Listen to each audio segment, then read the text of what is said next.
let me let you into a secret.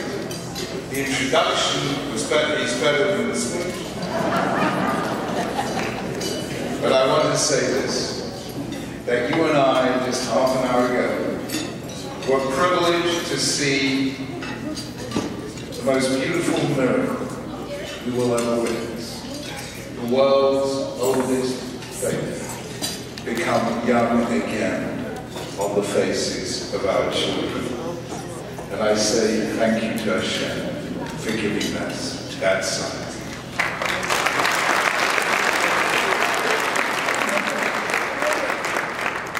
For Elaine and myself, for Rabbi Rosenfeld and the choir, this has been an incredible trip. We've been to some wonderful services in fine shuls with outstanding rabbis. This morning we had the privilege of helping to dedicate a new shul.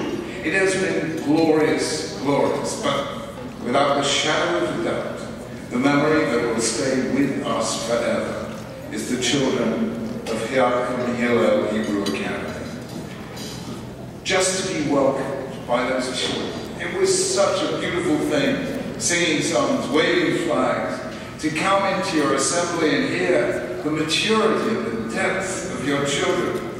Over Shabbos lunch, a 9-year-old student at the school came up to me. He said, I've been reading a couple of the conversation on this week's parashah. I have a question to ask.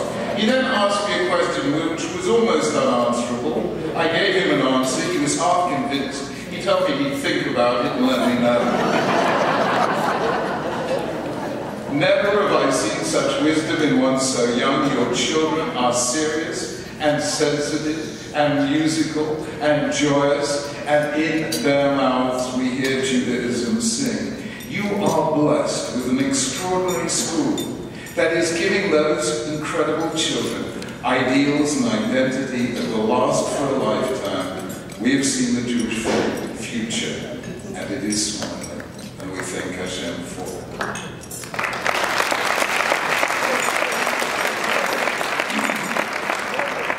Friends, as chief rabbi, I get some curious requests, but one of the most unusual, and certainly one of the most unexpected, was a request to become momentarily or occasionally a speechwriter for your president of those days, Bill Clinton. Please, could I write Divrei Torah for Bill Clinton? I hope it had nothing to do with a certain girlfriend. I really do.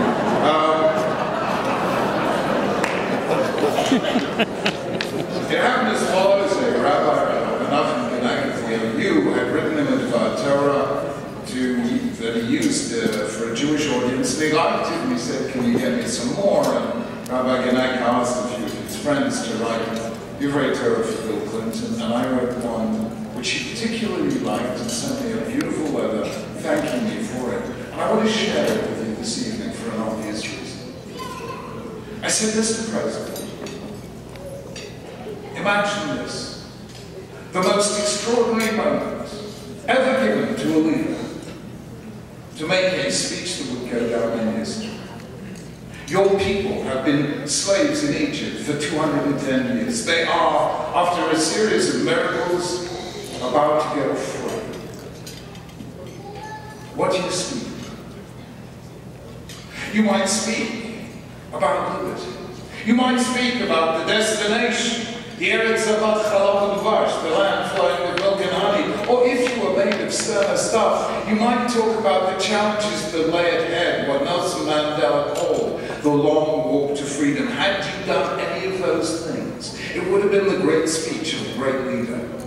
Moses did none of those things. That is what made him a unique leader.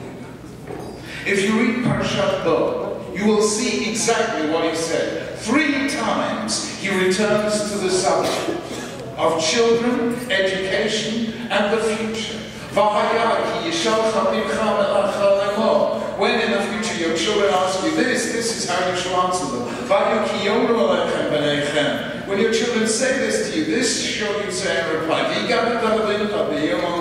You should tell your child on that day. They are thinking about tomorrow. He's thinking about generations to come. They are thinking about freedom. He is thinking about education. Why?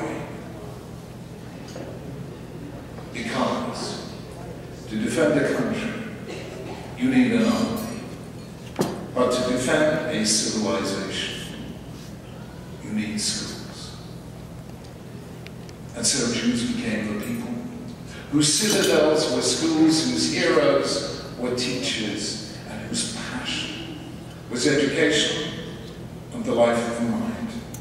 And we became the people who predicated our very survival on education, the only people who did so.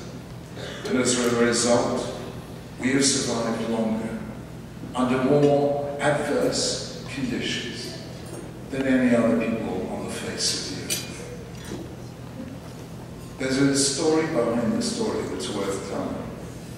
You and I know, and especially here within some kind of proximity to Silicon Valley, that we are living in one of the great revolutions in information technology, the age of Google and Facebook and YouTube, and it's transforming the world.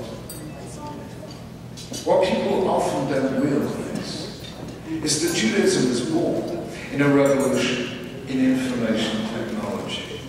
Let me explain. There have been 3 such revolutions in history, and we are living through the 4th. The 3rd was the invention of printing. In the middle of the 15th century, Gutenberg in Germany, Caxton in England. The 1st was the invention of writing in Mesopotamia, where Avraham Avinu was born. Writing was independently invented 7 times.